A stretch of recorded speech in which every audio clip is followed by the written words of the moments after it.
आज आप लोग के लिए फिर से एक इंटरेस्टिंग सी लव स्टोरी लेके आ गया है। बट देखते हैं क्या ये सही में एक लव स्टोरी है या कुछ और है। तो इसको तो देखने के लिए आप लोगों को वीडियो पूरा देखना पड़ेगा। बट इस स्टोरी को स्टार्ट करने से पहले मैं आप लोगों को बता दूं कि इफ आप लोग भी इंटरेस्टेड हैं अपनी लव रिलेटेड किसी भी तरह की स्टोरी को शेयर करने में, तो मेरे डिस्क्रिप्शन में दी गई ईमेल पे आप लोग मुझे मेल कर सकते हैं। तो चलिए इस स्टोरी को शुरू करते हैं। बट उससे पहले मैं आप लोगों को बता दूं कि ये स्टोरी बिल्कुल रियल है और ये मेरी बहुत किसी क्लोज ने मुझसे शेयर की है, तो मैं आप लोग से शेयर करने आ चुकी हूँ। तो चलिए अब परंपरा के हिसाब से हम लड़के और लड़की का नाम रख देते हैं। तो लड़के का नाम रखते हैं हम अमन और लड़की का नाम रखते हैं हम श्रिया। तो होता क्या है ना कि ये जो अमन है और ये जो श्रिया है दोनों फेसबुक पे मिलते हैं 2017 में। एक दूसरे को रिक्वेस्ट भेजते हैं एंड देन क्या धीरे धीरे पोस्ट लाइक्स करने लगे, स्टोरीज पे रिप्लाईज आने लगे एंड इनके बीच बातें शातें शुरू हो गई। अब कुछ समय में ही ये बातें शातें रिलेशन तक पहुंच गई and Aman and Shriya relationship में आ गए। 2018 में अमन की मॉम का डेथ हो जाता है, जिसके कारण सब घर में ना कोई संभालने वाला अमन के घर में रहता नहीं है। तो ऑब्वियसली जब एक घर में कोई संभालने वाला नहीं रहता तो एक लड़का क्या सोचेगा, शादी करने का ही सोचेगा।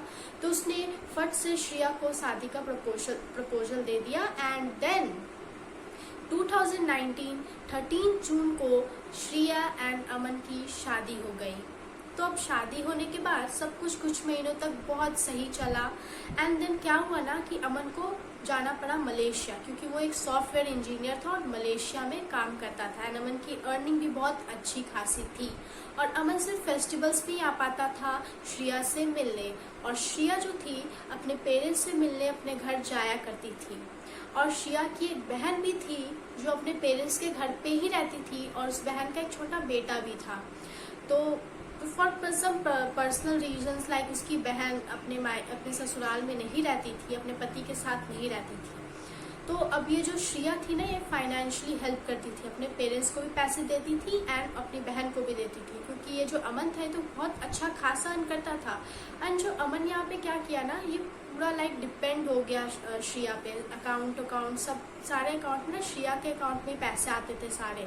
तो पूरा लाइक श्रिया एकदम फ्री थी कि हाँ तो सब कुछ मेरे हाथ में है। तो श्रिया अपने पेरेंट्स को भी अच्छे खासा हेल्प करती थी, अपनी बहन को भी पैसे दिया करती थी। तो अब क्या होना था, कोविड-19 जब आया तो ये जो श्रिया थी हमारी, उनके सर में बहुत ज़्यादा दर्द होने लगा। अब जब सर में दर्द होने लगा तो फरमाए कैसे ना, बस अमन को फरमा दिया और अमन मलेशिया से दौड़ते हुए यहाँ कोविड-19 के समय पे आ गया। अब जबकि कोविड-19 था तो हम सब जानते हैं कि लॉकडाउन लग चुका था। अब लॉकडाउन के समय उसे यहीं पे रहना पड़ा और उसकी जॉब छूट गई इसके कारण। तब यहीं पे वो पड़े थे अमन और ये श्रिया भी, और श्रिया अपने साथ अपने बहन को और उसके बेटे को भी लेके आ गई थी। अब सब चीज का खर्चा जो था अमन पे था और इस श्रिया के और उसके फैमिली के खर्चे कम नहीं हो रहे थे। तो इस चीज को अमन ने इग्नोर किया, बट कितने दिन तक इग्नोर कर पाता बेचारा। आखिरकार जॉब जो चली गई थी तो कुछ दिन बाद आर्ग्यूमेंट्स वगैरह होने लगे। तो श्रिया ने क्या किया, पैसे लिए और घर छोड़कर चली गई, अपने साथ साथ अपनी बहन और उसके बेटे को भी लेके चली गई। तो बहुत महीने तक वो वापस नहीं आई। तो अमन ने ट्राई किया, उसे मनाने की कोशिश की, बट वो नहीं आई। बट जब कब आई वो, जब उसके पैसे खत्म हो गए तब वो वापस आ गई। तब अमन ने इस चीज पे नोटिस नहीं किया, लाइक उसने ऐसे ध्यान नहीं दिया कि अच्छा पैसे खत्म हो गए तो आ गई है। तो उसने बिना पूछे कुछ भी इसे एक्सेप्ट कर लिया और वापस आने दिया। अब जबकि वो वापस आ गई थी तो कुछ दिनों तक सब कुछ सही चला, बट क्या था ना, श्रिया को घूमने फिरने की बहुत आदत थी, पैसे खर्च करने की बहुत आदत थी। तो भाई कोविड-19 के टाइम पे कैसे हो सकता है, तो घर में रह रहे चल रही थी तो आपसी में दोनों में लड़ाई होने लगी। जब आपस में दोनों में लड़ाई होने लगी तो बात थोड़ी बिगड़ने लगी। अब क्या हुआ ना कि ये जो श्रिया थी ये अपने घर के ज्वेलरीज धीरे धीरे अपने मायके पहुंचाने लगी, अपने सारे ज्वेलरीज, और इस चीज की अमन को खबर तक नहीं थी। अब एक रात क्या हुआ, उन दोनों के बीच ना बहुत भयंकर वाली लड़ाई हो गई, जिसके कारण श्रिया पहुंच गई पुलिस स्टेशन और उसने FIR दर्ज करवा दिया अपने पति अमन के खिलाफ, उसने उसे मारा है। अब पुलिस भी समझ गया था उसकी हालत को देख के कि इसे मारा नहीं गया, ये नाटक कर रही है। तो पुलिस ने भी अमन के खिलाफ ऐसा कुछ स्ट्रिक्ट एक्शंस नहीं लिया और उस एफआईआर को ऐसे रद्द कर दिया गया।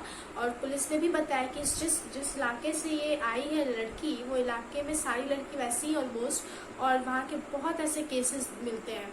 तो अब क्या होना था, अब अमन भी समझ गया कि भाई क्या केस है।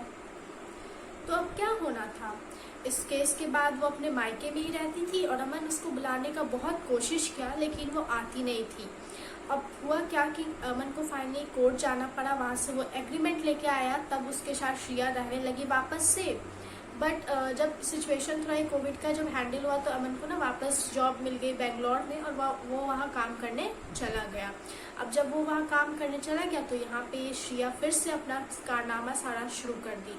इस बार वो बहुत महीनों तक के लिए मायके चली गई और तो और साथ में पैसे, ज्वेलरी, लैपटॉप सब कुछ अपने साथ लेके चली गई। और अमन को जब इस बात का पता चला तो वो दौड़े दौड़े मलेशिया से अपने घर वापस आ गया। तो अब जब अमन आ चुका था वापस तो उसने श्रिया को लाने की कोशिश की और इस बार वो उसके घर चला गया उसको लाने। तो हुआ ऐसा, पता है क्या हुआ कि जब अमन उसके घर चला गया ना तो अमन बहुत धूप था तो अमन उसके घर के बाहर ही बैठ गया और श्रिया उसको देखने तक नहीं आई। अमन वहाँ बेहोश हो गया और श्रिया एक बार भी मुड़कर उससे मिलने नहीं आई, उसका हाल पूछने नहीं आई, वो वहीं बैठा रहा। और पड़ोसियों ने मदद की, उसके फैमिली मेंबर्स भी इवन नहीं आए, पड़ोसियों ने मदद की, हॉस्पिटल लेके जाया गया अमन को, अमन के फैमिली मेंबर्स गए, देन अमन वापस घर आया। जब घर आया तो देखता है कि उसकी ज्वेलरी ये सब कुछ गायब है। तो वो समझ गया कि इस बार अब नहीं, अब और नहीं, इस बार पंचायत बैठानी पड़ेगी। और जब बैठाई गई तो लोगों ने फाइनल किया कि अब डाइवोर्स होगा हमारे बीच, अब कुछ नहीं रहना चाहिए हमारे बीच, कुछ प्यार, कुछ नहीं, कोई ट्रस्ट, सब कुछ टूट चुका है। तो अब ये जो लड़की थी ना, सब कुछ डिसाइड होने के बाद भी लड़की ने 10 लाख रुपए की डिमांड की और सारे ज्वेलरीज की डिमांड की। तो अमन मान गया, बोला भाई मेरा पीछा छोड़ो, तुम प्लीज लाइफ से चले जाओ, जो लेना है ले लो, बस अब वापस आना मत। और लड़की ये सब कुछ लेके अमन की लाइफ से चली गई। तो अब हमने देखा कि किस तरीके से ऐसे फ्रॉड करते हैं लोग। तो हमेशा ना हमें जल्दबाजी नहीं करनी चाहिए, किसी भी इंसान को अच्छे से परख लेना चाहिए। फेसबुक के प्यार इन सब पे ना ज्यादा भरोसा नहीं करना चाहिए। और जबकि वो लॉन्ग डिस्टेंस हो, आप सामने से ऐसे मिले नहीं है, ऐसे सब कुछ सडनली रिलेशनशिप में आ गए, देन शादी कर ली और सामने से मिले ही नहीं थे, पर्सनालिटी जाने ही नहीं थे, तो कैसे? तो यही होता है ना, अमन की भी यहाँ गलती थी कि वो अंधाधुंध विश्वास किया था। अब उसी के अकाउंट में सब कुछ, सारे पैसे, सब कुछ आता था, सब कुछ उसको कंट्रोल में दे दिया था। पर बेचारा वो क्या भी करे, प्यार में जो था, तो आखिरकार उसका भरोसा टूट ही गया। सो ये थी आज की लव कम फ्रॉड स्टोरी, जिसमें एक दुल्हन घर लूट के लेके चली गई। बेचारे अमन के साथ भी बहुत बुरा हुआ और आई होप सो इससे सबको लेसन भी मिलेगा। इतना भी अंधाधुंध ट्रस्ट तो करना ही नहीं चाहिए किसी पे भी। So this was all. आप लोग मेरे चैनल को सब्सक्राइब जरूर करिएगा, इस वीडियो को लाइक एंड शेयर भी करिएगा। And for now, bye bye.